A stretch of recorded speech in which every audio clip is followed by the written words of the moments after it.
Jou mond het geen disability met die haat en die kak wat jy sit en saam praat nie. So, maar niemand het Maar wat is die- oor dit. Maar weet wat, Ek ekskuus, ek wil het nie weer- kans om te praat nie, jy is ook soos vroedvrou. Ek is jammer, ek vra om verskoning.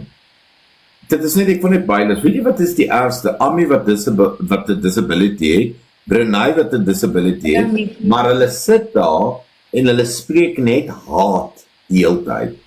Dis elke aand live en dis elke keer iemand anders se topic, maar 90% van die tyd sit hulle in praat kak van Marlies, Bin Laken, Christian, waag jy om iets terug te sê Maar hulle of hoop- selfs net te praat oor wat hulle van jou gesê het, dan wil hulle live hou en gaan victim speel en terwyl die trane gehuil word die banking details gesê.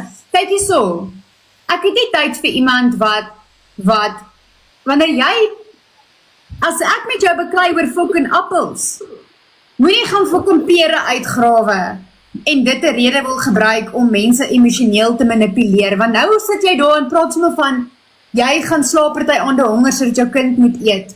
Luister, die goed kos geld. Die poesa kos geld. Maar Die rent is petrol in jou kar om R11.000 te ry.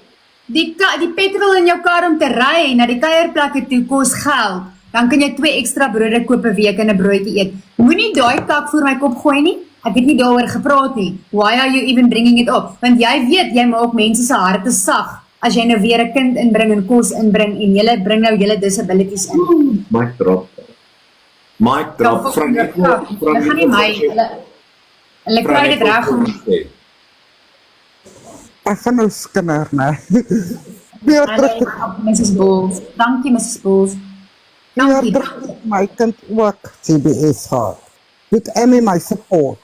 My gehelp